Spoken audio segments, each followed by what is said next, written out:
6 horas da manhã. E cadê Luna? Tô procurando ela, não tá. Na piscina não tá. Na cozinha não tá. Onde tá a Luna? Na sala não tá. No quarto também não. Não tá a Luna.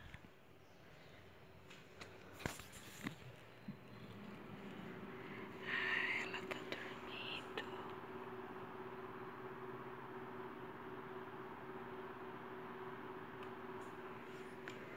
Achei ela. Ela tá dormindo.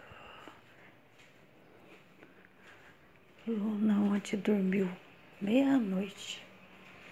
E eu procurei ela, que ela acordou e falou que ia brincar. Você acredita? Luna dormindo. Eita, Luna. A piscina dela tá aqui. Daqui a pouco vai chegar uma amiguinha dela e ela não acordou pra brincar com ela.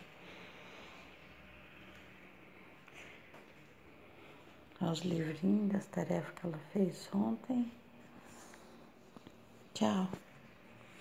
Deixa um like aí pra ver se vocês gostou.